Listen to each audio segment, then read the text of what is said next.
we have a situation with Iran that something's going to happen very soon. We're down to the final moments. We're at final moments. Can't let them have a nuclear weapon. Israel and America stand shoulder to shoulder in countering the threat of Iran. We agreed that the Ayatollahs must not have nuclear weapons. And we also agreed that Iran's aggression in the region has to be rolled back. I have no doubt that we can and will finish the job. یہ جنگ اچانک نہیں ہوگی. یہ حملہ اگر ہوا تو برسوں کی planning, silent murders, secret mission اور شیڈو وار کا نقطۂ عروج ہوگا.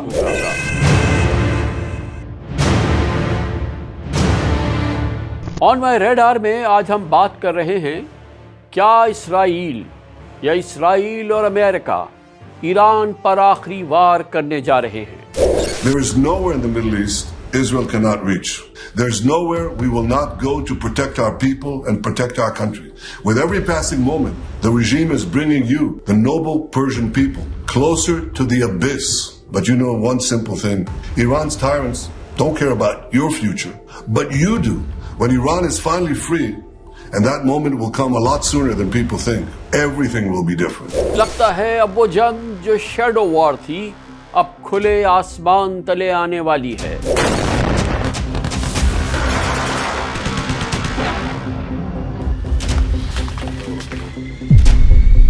فرانس نے ایران کے لیے ریڈ الرٹ جاری کر دیا ہے. امریکن انٹیلیجنس کا کہنا ہے کہ اسرائیل 2025 میں حملہ کر سکتا ہے. اسرائیل نے حالیہ ہفتوں میں MK-84 بامز کی نئی شپمنٹ حاصل کی ہے. Thank you very much.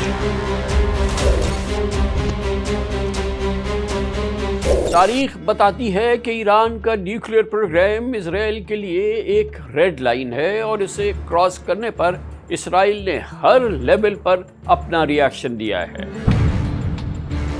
پچھلے 5 سالوں میں اسرائیل نے سائلنٹ وار کا راستہ اختیار کیا. 3 جنوری 2020 کو جنرل قاسم سلیمانی کا بغداد ایئرپورٹ کے قریب ڈرون سٹرائک.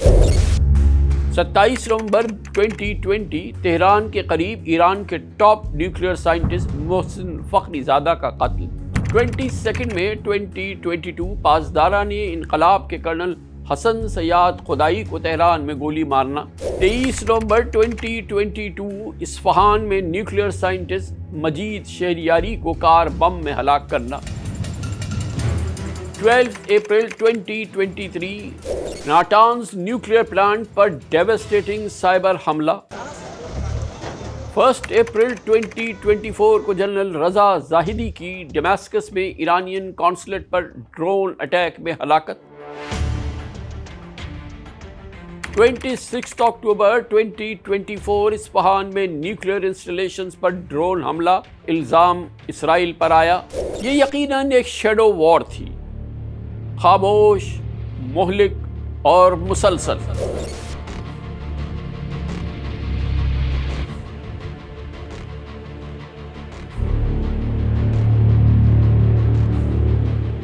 اگر اسرائیل ایران پر حملہ کرتا ہے تو پاسبل اسرائیلی ٹارگٹس کیا ہو سکتے ہیں؟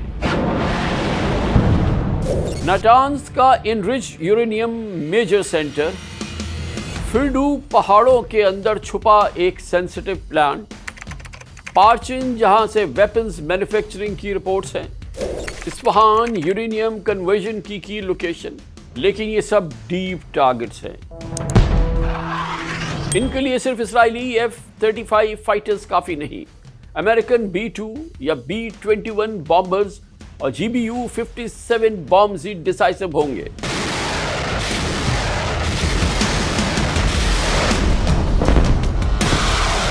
دوسری جانب ایران بھی ہاتھ پر ہاتھ رکھے نہیں بیٹھا. ایران بھی تیار ہے. ہم کسی بھی خطرے کے خلاف مضبوطی سے کھڑے ہیں، اور اگر کوئی خطرہ عملی شکل اختیار کرتا ہے تو ہم بھرپور کچل دینے والا اور تباہ کن جواب دیں گے. Modern air defence system active کر دیے گئے.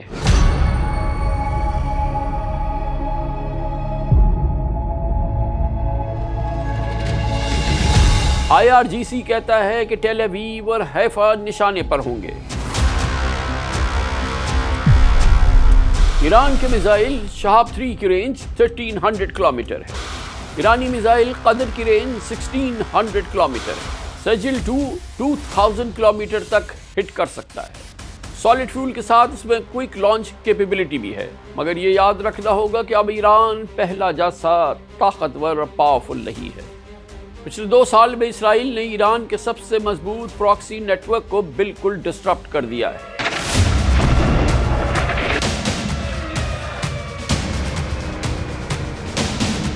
اکتوبر 23 کے بعد غزہ میں حماس کو شدید نقصان پہنچایا گیا. جولائی 2024 میں تہران میں حماس کے سربراہ اسماعیل ہانیہ ایئر اسٹرائک میں ہلاک کر دیے گئے. سپٹمبر 2024 میں اسرائیل نے بیروت پر پیجر حملے کیے جس میں حزب اللہ کے درجنوں جنگجو مار دیے گئے. سپٹمبر 2024 میں ہی حزب اللہ کے چیف حسن نصر اللہ کو ایک ڈرون سٹرائک میں ہلاک کر دیا گیا. اکتوبر 2024 میں حماس چیف یحییٰ سنوار اسرائیلی حملے میں ہلاک ہوئے. جبکہ ماہرین مانتے ہیں کہ سیریا میں اسد گورنمنٹ کا تختہ الٹنے نے تو ایران کو irreparable لاس پہنچایا ہے.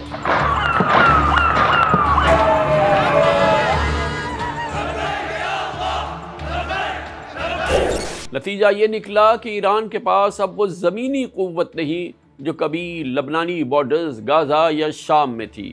پھر بھی سپریم لیڈر آیت اللہ خامنائی نے وارن کیا ہے کہ یمن کے حوثی اپنے حملوں کے خود ذمہ دار ہیں. اگر ایران کو ملائن کیا گیا تو امریکہ کو زبردست تھپڑ لگے گا. امریکیوں کو معلوم ہونا چاہیے کہ ایران کو دھمکیاں دینا بیکار ہے. اگر انہوں نے ایران کے خلاف کوئی غلط قدم اٹھایا تو انہیں سخت جواب ملے گا.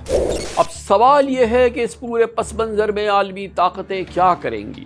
چین ایران کا تیل خریدنے والا ملک اور جنگ کے خلاف ہے. رشیا یوکرین میں پھنسا ہوا ہے. کیا مڈل ایسٹ میں الجھنا چاہے گا؟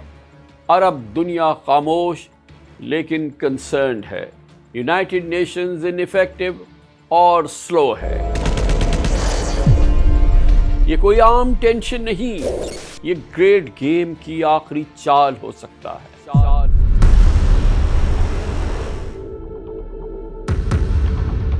اگر یہ حملہ ہوا تو مڈل ایسٹ اور پرشین گلف کا نقشہ بدل سکتا ہے. انرجی پرائسز، ورلڈ اکانومی اور گلوبل پالیٹکس سب نئی شکل اختیار کریں گے. آن مائی ریڈار میں میرا سوال آپ سے ہے، کیا یہ جنگ مستقبل میں امن کا راستہ کھولے گی یا دنیا کو اندھیرے میں دھکیل دے گی؟